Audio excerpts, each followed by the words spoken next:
Recently at Romford, BGRB Chairman Lord Lipsey presented Jennifer Bellamy and Donna Reynolds with the sport's very first National Vocational Qualification certificates. Lord Lipsey was rightfully proud. A tremendous moment for the two girls, and they're tremendous representatives of the whole sport of greyhound racing. I mean, they're about achievement, they're about professionalism, they're about moving the sport forward into the 21st century, and I'm thrilled for them and thrilled for us. Jim Reynolds, Chairman of the GTA, Romford trainer and proud dad. Yeah, very, very proud today. Donna gets a reward for sitting the Nvq course. It was a pilot scheme run by the BGRB. It was something that's been done with the employees of Romford Stadium, and both Donna and Jenny from Martin Wiley's yard finished the course before everyone else, and by all accounts finished the course with very, very high standards behind their work. So very, very proud this evening. I think it's a really good idea for the Greyhounds, for making sure everybody has got a qualification for anyone young, and for going up, if they want to progress, they should have the qualification. And I mean, it took us just under a year, which was less than the time than they gave us to do the course, but it didn't take up a lot of time, work time. Adrian comes to the kennels, so we never had to go off to college or take a day off work. Well, the course is actually delivered within the actual kennel environment, so the assessors go to the actual kennels, and we observe them doing practical activities, grooming, feeding, cleaning the dogs, that type of thing. It's all done by observation through the portfolio, and they build their portfolio over a period of time, and usually around about sort of 14, 16 months they achieve, which is what both these Donna and Jenna has actually done. So, was it a disruption to your kennel routine?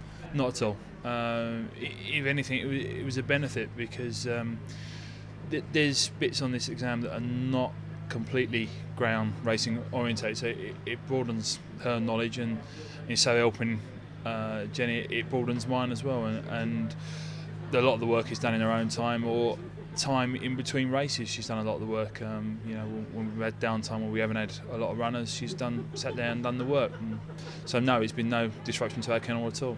Martin's dad said to me, "You don't need to do that course. You know your job." I said, "Yeah, but I'd like to be able to say, I've got a piece of paper to say I can do the job." But yeah, he's pleased, done it. So. And that must have been quite tricky, actually, putting how you massage a dog, how you groom a dog into words. Well, you have to think about everything you do. I mean, it's almost autopilot. You sort of go in, you get on with the day.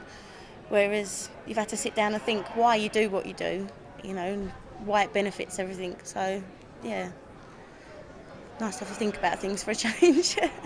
These people, at completion of the course, have demonstrated a wide range of skills, from basic animal husbandry and care to transporting animals, track procedures, good kennel practice, a lot on health and safety and welfare, and their own personal development, which is an important part of any learning experience.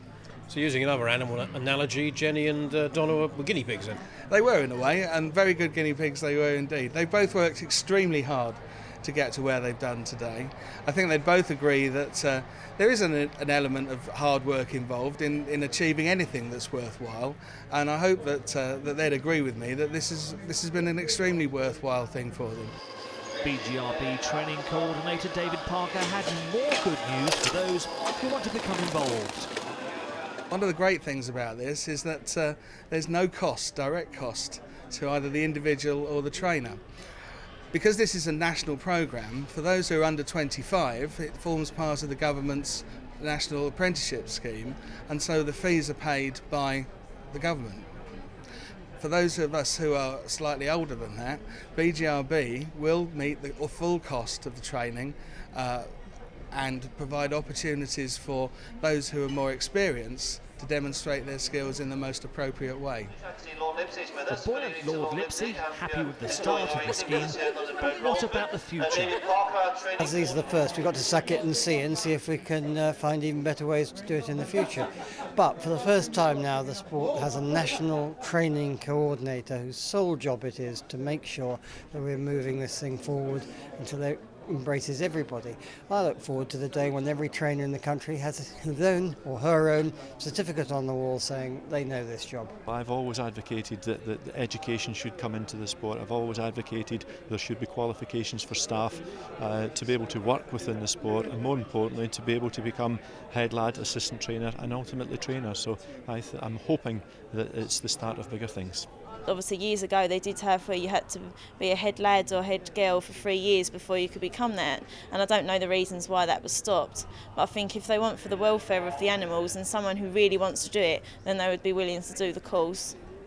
I firmly believe for welfare issues and professionalism of our sport that all trainers and all kennel hands and all head kennel hands and assistant trainers should be working towards some sort of qualification before they get that professional licence. It's a long-term investment in the sport's future, and nobody would do this if they didn't think the sport had a future, including the BGRB. So we're showing that we really do believe there's a future, and now it's time for everybody to come on board for that vision. Who has to support these kennel hands the most? Is it the trainer, the tracks, the BGRB?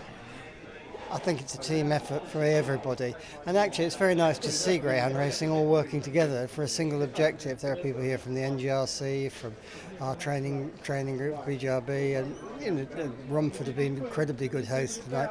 They're just all saying, this is important, let's go this way, this is the future. What do you say to an old trainer like say, oh, you can't teach me anything?